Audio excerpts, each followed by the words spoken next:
Thank you for inviting me, colleagues, to engage with you this afternoon. I'm really, really excited to be part of your class. Please receive my apologies. My study is situated just next to the kitchen here, so you may hear some water being poured into the sink. You may hear I've got a little one who's 2 who always wants to come in whenever I'm talking in my meeting. So do excuse me, and I hope I'm audible. Unfortunately, with COVID-19 and with all this crisis, we're finding ourselves working from home, which is a bit of a challenge. Colleagues, I want to thank you for your invitation, and in particular Sue and Roxy, for inviting me to engage today. As Roxanne has so well put my profile, I study and I do research on issues of sexual identification, particularly in relation to the intersectionality of race, class, gender, and sexuality. And today I'm going to engage with you on a paper that was written a couple of years ago on queer and transformation in South African higher education. But I want to just flag that my thinking over time, as already pointed out by Roxy, has been changing. So some of the things are not going to be captured as they are in the paper. I will venture into areas that I have not ventured into with a view of sort of troubling some of the operations in higher education and some of the ways in which transformation is positioned in higher education, particularly in the context also of decoloniality. I want to begin, and my slide is, oh, there we go, by this powerful image and as well as a quotation by one of the Fees Must Fall activists, or the Roads Must Fall activists.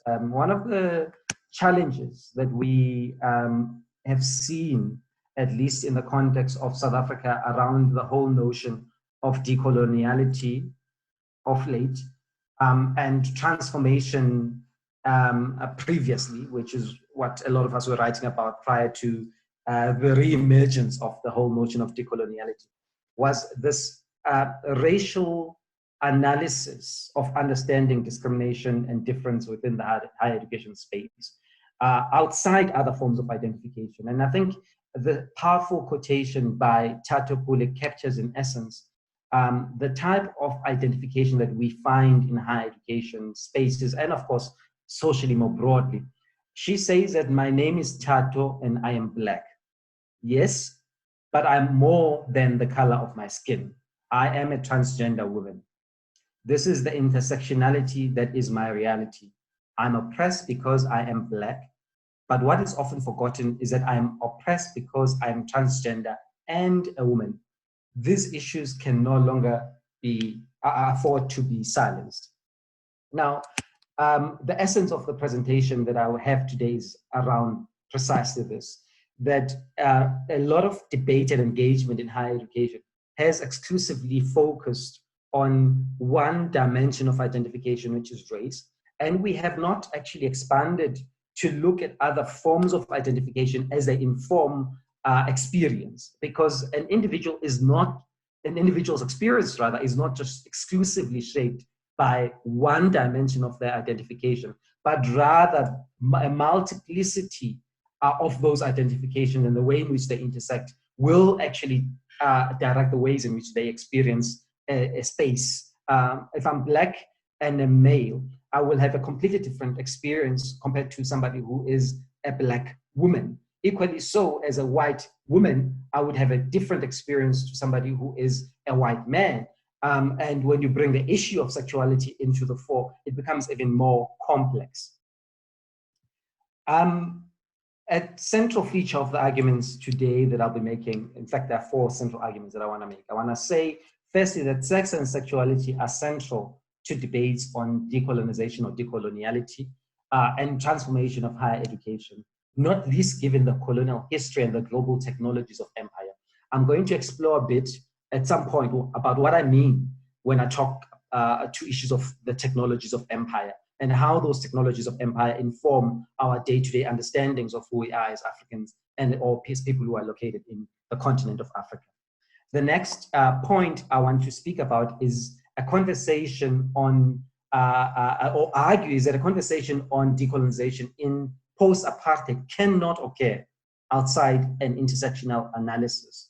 We need to be able to bring those multiplicities of identifications together if we're going to be able to truly speak about a transformed post-apartheid South Africa. The next point I want to argue also is that when we talk about notions of transformation and decoloniality, colleagues, please note, I'm not using transformation and decoloniality interchangeably. They're very different, and you would have picked up from my article that I have troubles with transformation, and you'll see when I discuss later on what I mean. But even now, when we're starting to speak the language of decoloniality beyond the language of transformation, we've gotten caught up in a metaphorical understanding. So all of us are outraged. All of us want the curriculum to transform. All of us are talking about the language of decoloniality. And I'm suggesting here that once this language assumes, or this outrage assumes a hegemony of some sort, where it becomes a privileged positioning, where it becomes part of the day-to-day lingo, it loses the effect to some extent and becomes a project that is undermined severely. And I will speak to that again. Finally, I want to advocate for something that I call a queer transgressive teaching, which is a strategy that addresses decolonization in a much more meaningful way and transformation in a much more meaningful way, that brings ourselves as individuals into the classroom space, particularly as academics in the higher education space, by acknowledging that we are just not there to deliver the curriculum, but rather that we are read as individuals who act, who've got identities, and who perform those identities variously in our day-to-day engagements. Let me just start here by differentiating what we mean when we talk about sex, gender identity, and sexual orientation, because this gets often mixed up. And I'm sure you would have picked up in the paper also that it appeared as if I was using them interchangeably when actually I wasn't. The abstract speaks about sex, the body speaks about gender to some extent, but in fact, the issue is around the tensions that exist between the two. So when we talk about sex, let's start off with sex, we talk about the anatomical, your physiology, the physical sort of bodily manifestations of having either a penis or vagina, or having both, or having some of those physiological organs being hidden, but still being part of the body. So it is the physical. Whereas when we talk about the gender, we talk about issues that relate to social and cultural distinctions that are associated with being males and females, what we learn from cultural processes about being male and being females. Who does the cleaning? Who does the cooking? Who does the herding of cattle? Who does the lawn? Who does the cleaning of the car? Who's the curfews that are ascribed? And that type of differentiation that comes with the social processes that are embedded within our cultural day-to-day acts. The third dimension is gender identity, which looks at, in fact, the extent to which one identifies as being masculine or feminine. And of course, there is often a mix. A lot of people will, for example, say, oh, gay people want to be women. That is not the case. In fact, what we find is a lot of people have an alignment between the physiological and the psychological sense of who they are as male or female. But some people don't have that congruence. Some people believe that their bodies are, or their sense of being males and females is in the wrong body. So a person, for example, will have a penis, but feel psychologically and otherwise that they are in fact women.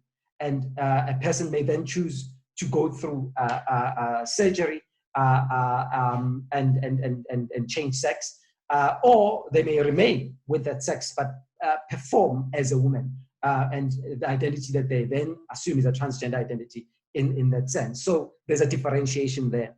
And then sexual orientation refers to a person's emotional and sexual attraction to a particular sex. So who do I have desires for? Who do I feel attracted to? Who do I want to have a romantic relationship with? It's about sexual orientation. A person, for example, may identify as heterosexual, they may identify as gay, they may identify as bisexual, they may identify as asexual. They've got no interest whatsoever in any of the sexes. So they, that may be another often distorted understanding around sexual orientation is that people who are gay or lesbian are in the extreme minority. In 1948, Kinsey did a lot of work around trying to understand issues of sexuality amongst men. Interviewed a lot of men, thousands of men, to try and understand how do they practice their sexual or romantic attractions, who do they think about, what emotional connections they have, and so forth. And very often, in as much as we do not want to admit this, a lot of us have actually emotional connections to the same sex, but we don't want to acknowledge those types of attractions because they are taboo in our society. So Kinsey suggests, and of course, Kinsey's work has been troubled to some extent by queer theorists and other scholars. So it's not a biblical representation, but as any scholarly work, it deserves acknowledgement and engagement with. His argument is effectively that there are very, very few people who are exclusively heterosexual or exclusively gay.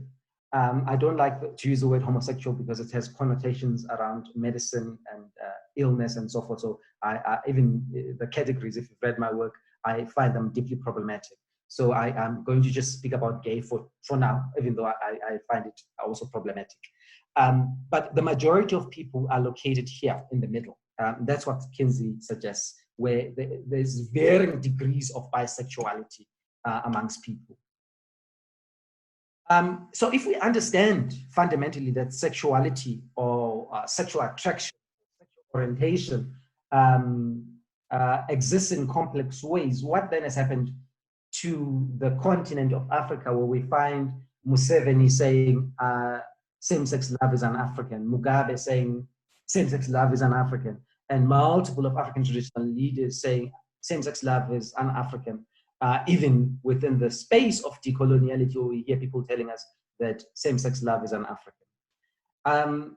Basically, and this work, you can find it, Mark Epprecht has written on this, Maria Rosk has written on this. There's a lot of work around this, which looks into ethnography and ethnographic work, and sort of going into archival work to look into what used to happen in Africa on issues of sexuality and same-sex identification. And one of the prime reasons why I do not support categories lies in the essence of our practices as Africans historically. In Africa, we never had a sexual identification in the classifications that we presently have in present day experience and present day reality. So in other words, individuals who had an attraction towards the same sex, historically, at least from what we read in archives and other historical texts, it is clear that same-sex love in Africa, whilst it was not overtly promoted, at the very least it was tolerated, and actually it was something that was known to exist in society.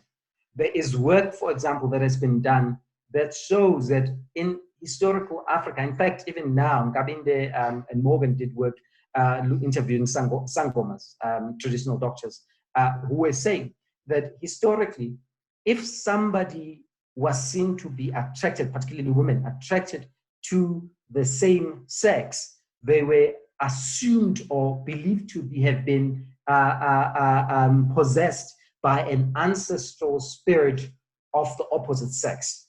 So it could be your grandfather or some ancestral spirit of the opposite sex was possessing the individual to make them attracted to the same sex.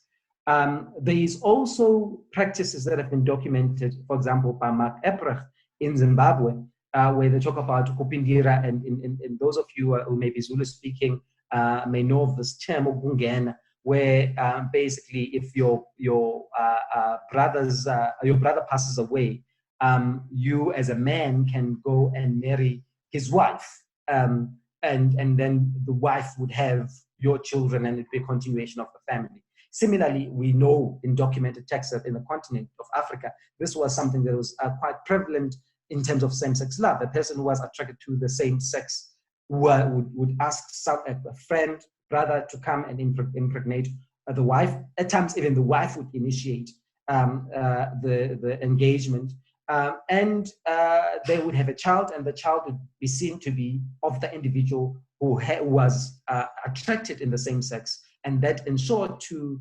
fecundity and the continuation of the family, and it also ensured that the person who was interested in the same sex was perceived to be heterosexual, and so that front was never disrupted in many ways.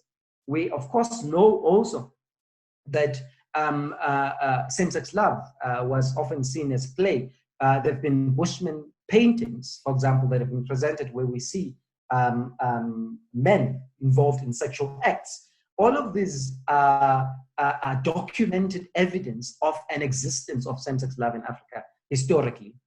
Also, colleagues, so serious in colonial terms was this issue of same-sex love in the mines in particular, that a whole commission was set up to look into why men were actually engaged, African men in particular, were engaged in same-sex experiences or practices. Initially, it was claimed that the Chinese had taught the African men how to behave this way. And then when they discovered that no, one of the reverends opposes and said, no, this is not the case.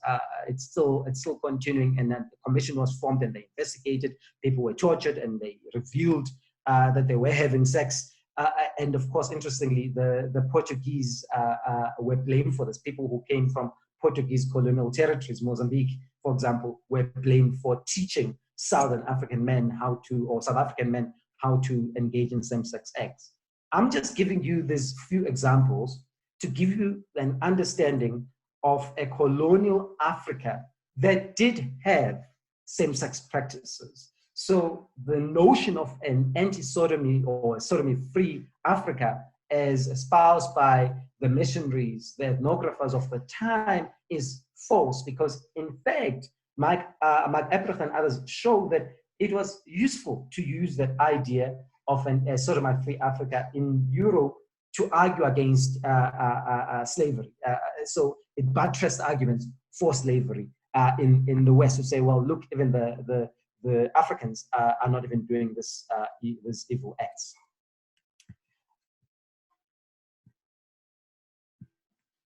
So one of the scholars, Ndijo, notes that from a historical perspective, therefore, if you look at all this evidence, it is clear that prior to colonialism, which fundamentally changed the sexual imagination and practices in Africa, most traditional African societies were characterized by their sexual tolerance and openness. Contrary to received ideas, what Western colonization brought into African colonies was in fact homophobia and not homosexuality, which was part of a variety of social practices.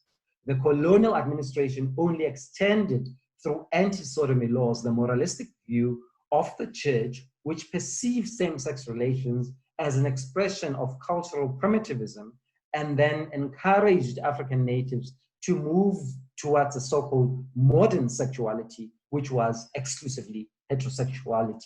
So this is, in essence, the argument that, in fact, Africa prior to colonialism was not the homophobic Africa that we made up to believe it was. It was, in fact, through missionary education, through missionary acts, through ethnographic work that viewed same-sex acts as primitive, that we're able to actually present this notion of an anti-sodomy Africa, which we are now made to believe presently by some of the leaders. So in essence then, colleagues, if we are located in a decolonial moment and we are in higher education spaces, we have then a responsibility to start speaking and traveling these notions of an anti-sodomy or sodomy-free Africa. And in essence, Mbembe argues that we need to sort of look at three through aspects of decolonization if we're going to move forward. Decolonizing the university itself, decolonizing knowledge, and decolonizing the mind. Why do we need to do this? In higher education, we know for a fact that practices which are sexist still permeate the very fabric of what we have as day-to-day engagements in our universities. We know that women, and we've seen this through various movements in the last couple of years, tackling gender-based violence, that in our higher education institutions, women feel unsafe. I've got this picture here that was taken a couple of years ago from the University of Zululand, where a young woman puts on short pants, looks very lovely, walks off, and all of a sudden the gaze of the entire campus becomes directed towards her. She becomes somebody who's photographed everywhere, and it's almost like she's broken some form of laws. And of course, this is the least of what happens in our university spaces. We know of the rape, we know of women, young women in particular, being told to dress in particular ways, because if they don't dress in those ways, they're asking for it. And we know that we've been involved as academics, as senior managers, as senior people to teach students in broad violations of young women. Of course, also beyond just those violations of young women, we know very much that a lot of the homophobia that is experienced in higher education institutions gives rise from gendered practices, from sexism, from a range of other processes that seek to undermine femininity or women in particular more broadly. So in essence, we need to acknowledge that. We need to acknowledge that we operate in a space that is deeply wounded, where we have multiplicity of, or we have prevalency, let me put it that way, of discrimination beyond just a racial form. And I've given examples in the article in terms of homophobia, and there are multiple others that we've seen over the years, where gay students are chased out of the residences, where they're beaten up in their residences and in their university spaces. I've written work where I show that certain spaces in higher education, working with my doctoral student, Valencia Jagesa, we've shown that in certain spaces in our universities, there are spaces that are demarcated as exclusively heterosexual, where queer students or gay students cannot enter. So we actually have a problem within our spaces, and we're not actually addressing it in a direct way. And we've seen even that the use of toilets and bathrooms is problematic in our universities. We don't have, for example, bathrooms that allow for gender neutrality, where students go in regardless of their gender to go and into the bathroom. And often transgender and gay students have to feel this burden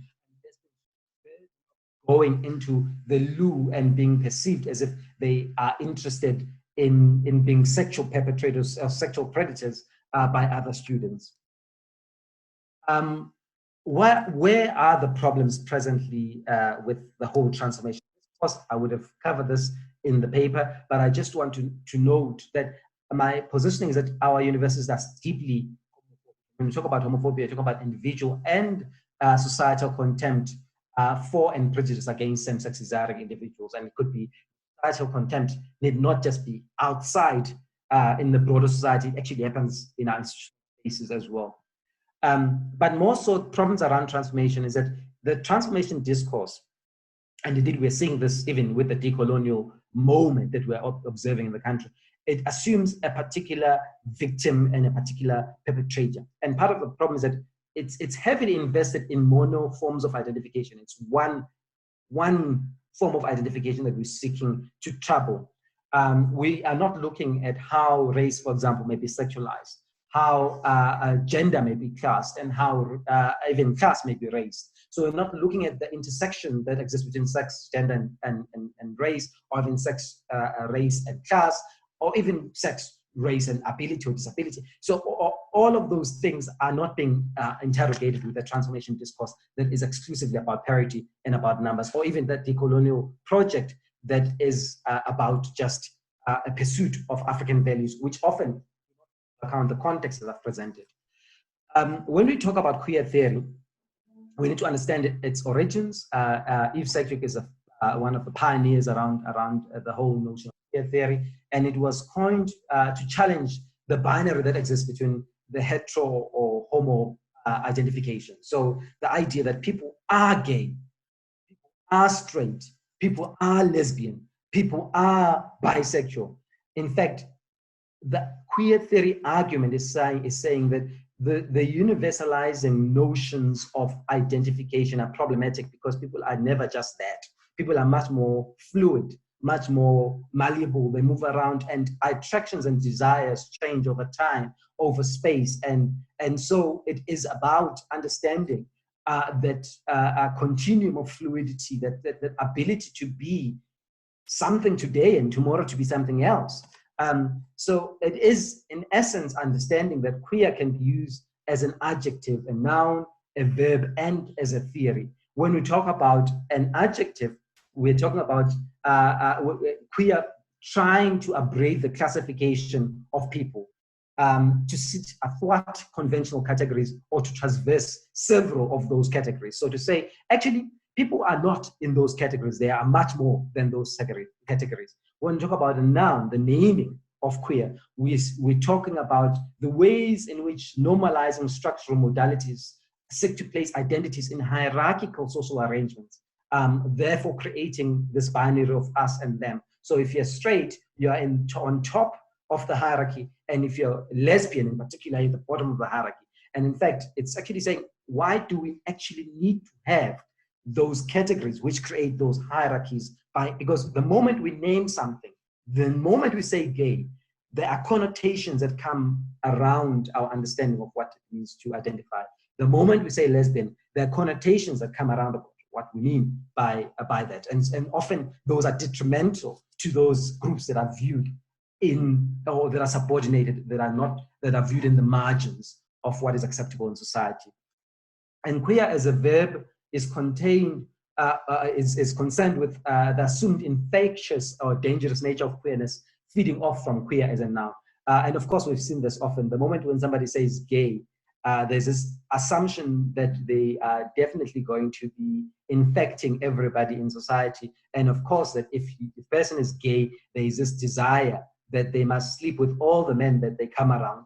And similarly, if they're lesbian, they do the same in a way that we never imagine is a case with straight relationships. But there's this assumption that there is a contagion that comes around the naming, that feeds off the naming to this action of contagious, a gay personality that gets spread in society. So, and finally, when we look at queer theory, we understand a multiplicity of theories which are against a homogenizing, a normalizing, a categorizing, a hierarchicizing effect of those theories in social sciences. And of course, we understand that theories often have a universalizing appeal, but queer theory is actually saying, actually, we need to focus more on the individual experience, and we need to understand how people actually traverse, move beyond boundaries and categories.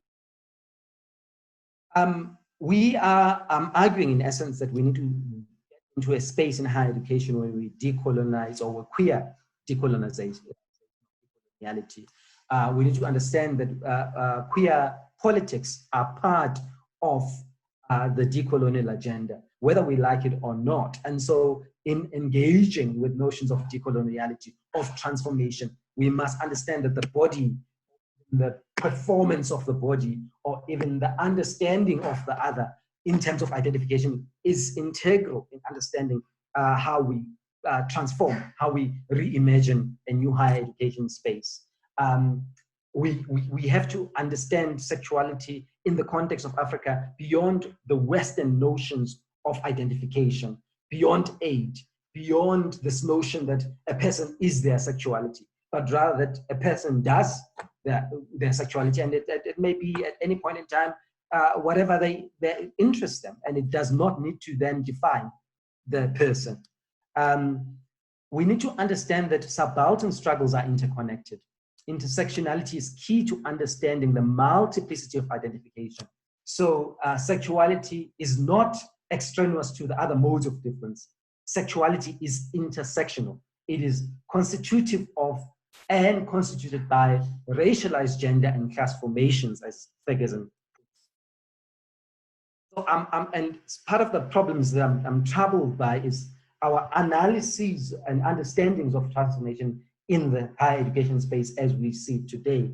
We are seeing a new Africanization agenda, but that Africanization agenda is devoid of understanding multiplicities of education as part of the project. So as we Africanize, we need to understand how sexuality and sexuality politics are caught up in historical modes of coloniality and how that informs day-to-day practices and understandings.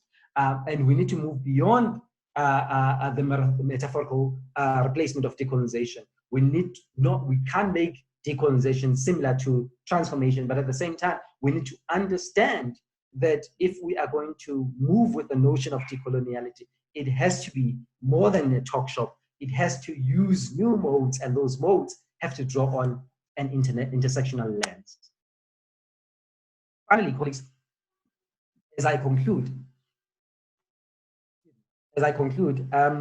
the project that I'm advocating is a project that inserts you and I as higher education practitioners and scholars in the classroom and in the higher education space, and puts the responsibility on us as part of the project of undoing the injustices of the past.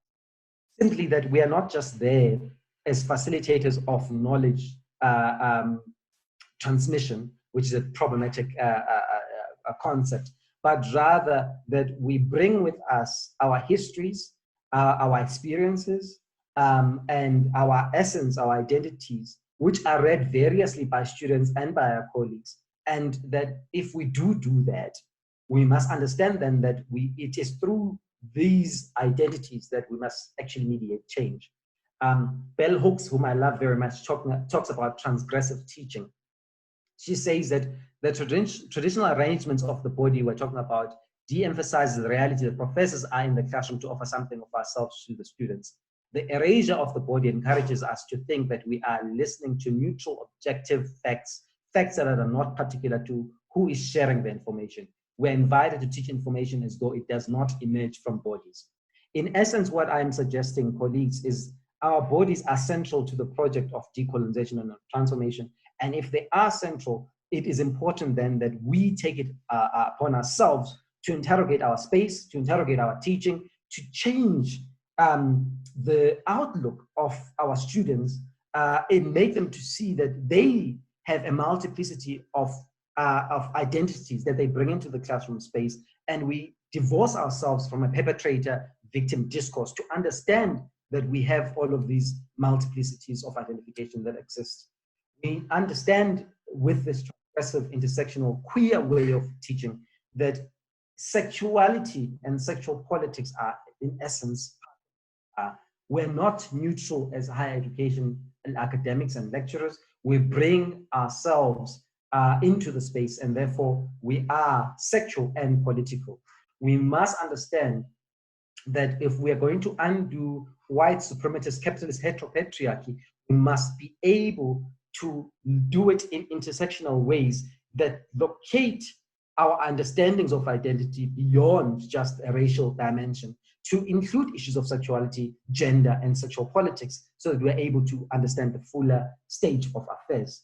We also must understand that we exist in a wounded space, and we've seen that there's this cognitive damage, which Spivak talks about, where most of us, because of our histories, walk around as wounded individuals in our spaces. We need to identify those wounds in order for us to heal. And part of that is understanding ourselves as being part of the project of undoing the historical imbalances that transcend race and talk to issues of gender and sexuality.